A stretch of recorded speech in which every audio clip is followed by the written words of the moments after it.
Hey guys, Professor Bill, Comic Book University, and I just read Solo #1, but I read it twice, and I still don't know what to think about it.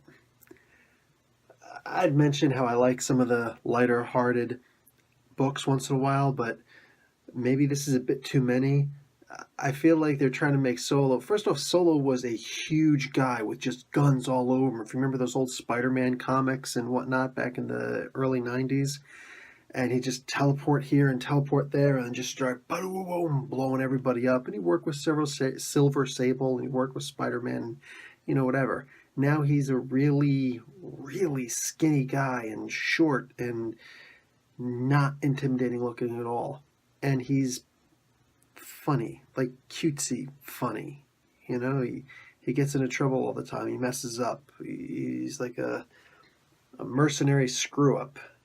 And yeah, he is a mercenary like he's always been, but now they're kind of trying to make him more like Deadpool. Okay, now the Inhumans are set to replace the X-Men because Fox owns the X-Men. Since Fox also owns Deadpool, are they going to try and get Solo to replace Deadpool? Is that what they're trying to do? Because that's how I feel this is going. Anyway, they show a couple different places around the world, all Marvel places that don't exist in the real world, and that there's trouble all over the place. A couple of S.H.I.E.L.D. agents get called in. They're talking to Dum Dum Duggan. And Dum Dum is saying that, you guys are messing up and, you're freaking me out and, start working harder. Work harder, work smarter. And, yeah, so they say, listen, we've got a guy who's in a predicament in this enemy headquarters, and he's spying, and we're going to need to extract him pretty soon. Dum Dum is, of course, on it.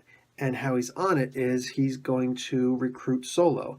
Now, obviously. And Solo was just in a situation where he had to invade the Mad Thinker, a Fantastic Four villain, had to invade the Mad Thinker's laboratory, one of the many, and retrieve a dog named Mr. Peepers.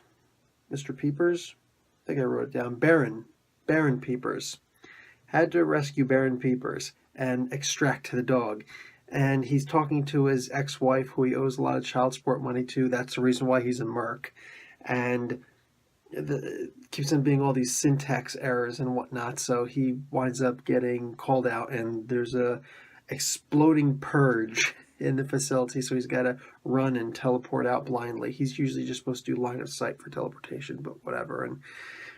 And then he gets recruited to do this expendable for him mission.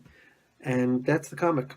A couple of funny parts, but at the same time, some of the humor is kind of falling flat, like some of my jokes. Yeah, that bad. Now just imagine I was a merc. This was totally coincidental. The point is, the book was okay. I don't really know what to give it. Like I said, I swear I actually read this book twice, and I don't know what to really think of it, so we're just going to give it right in the middle, or would this be in the middle? I don't even know. It's good. We're going to give it a fulcrum pendulum. That's what we're going to do, okay? That's what I'm going to give it. A literal, I have no idea. So, guys, honestly, I don't know what to say. Professor Bill, Comic Book University, class dismissed.